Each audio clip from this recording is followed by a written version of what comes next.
Alright, well, checking my tire. Oh, by the way, we are at STO. I've still got 40 pounds of pressure in there. So it's doing just fine. Alright, that's great. And I was worried. I'm good at worrying, what can I say? Alright, getting ready for the long ride today. The guided rides. We still have a lot of people out at the campground. There were a couple bikes over there that took off early this morning. Not too bad though.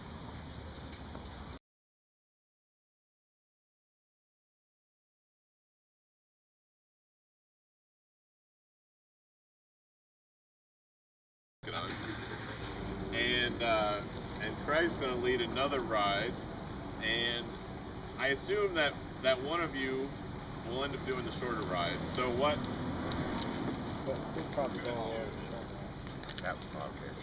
I've got some maps up here on the table, but for the ride, after the gas stop in Jasper, everybody kind of wanted to do 123.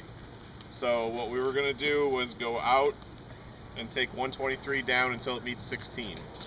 And then ask the people, especially for Craig and Ed, ask the people in your group if you wanted to go further and complete the long ride or do the short ride. Now, one of you guys I know is going to end up doing the short ride. Probably me. And the others, and half of Ed's group will probably keep going on the long ride, and the other half of Ed's group will split off and continue the short ride back. So, if you're going to do the short ride, I would recommend that you, once you get on 16, you come back up 7, and then you stop at Cliff House for lunch. And then go back south on 7 to 16 and take 16 all the way back to 23 and 23 back up north. The long ride, once you hit 16 from 123, it's about an extra hour and 15 minutes or so. So if you don't want to do the extra hour and 15 minutes, keep going on 16 all the way to 23 and come back. How many of you guys here have not done a ride before? Just one? You mean here or anywhere? It's just Group ride anywhere. Group riding. First Okay. day on a scooter. So everybody knows to stagger, you know, to look through the curves, you know about using your feet and pass the foot signals back through the group, right? Does everybody know those things? Or do I need to go through them? Doesn't hurt.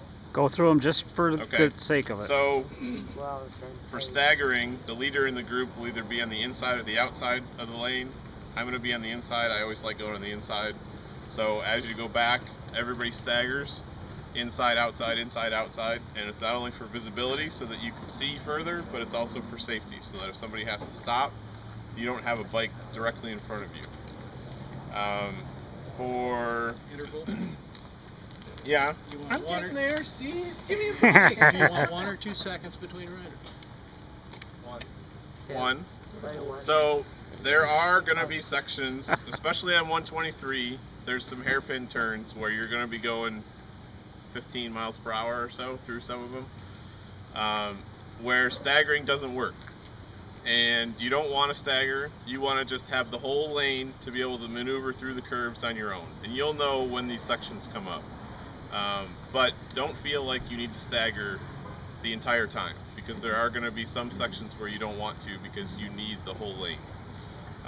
But a 1 second interval is usually adequate. And then on some other sections where it gets really tight and really curvy, if you want to spread out a little bit to give yourself a little bit more room and then tighten it back up after the curve, that's perfectly fine. Foot signals. So if there's something in the road, we're going to have yeah, we got to move out of the way. Something saying no. Okay, he's going to back up.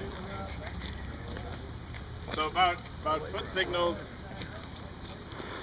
if there's something in the road, I'm going to put my foot out, and that'll indicate that there's something on the right side, either rocks or a dead animal or something in the road that you need to watch out for. What if it's a snake? Or a snake. Yeah, a live snake. Yeah.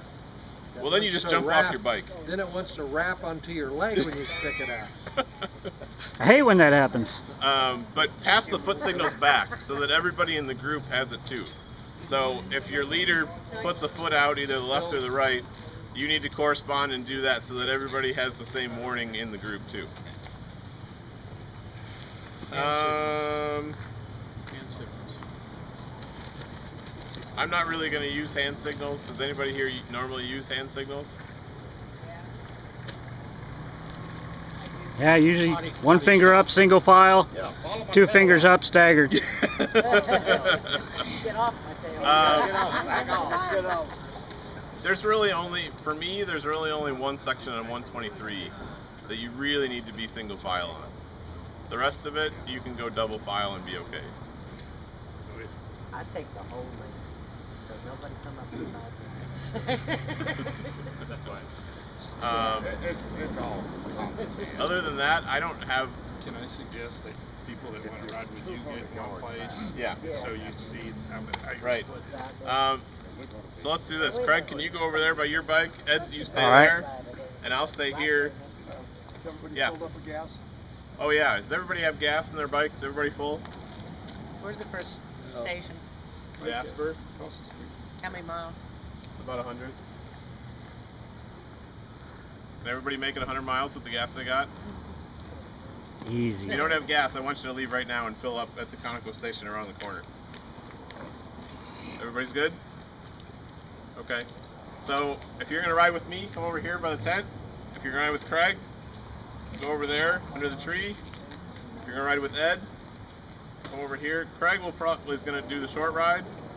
Ed's going to have a mixture of both. And I'm going to do the long ride. So my group will be speed limit to 5 above. Ed's probably going to do about the speed limit.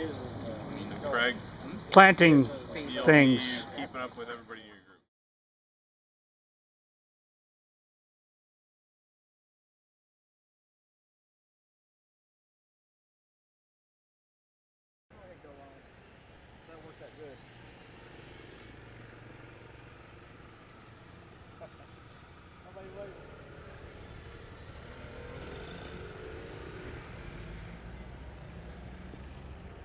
There we go.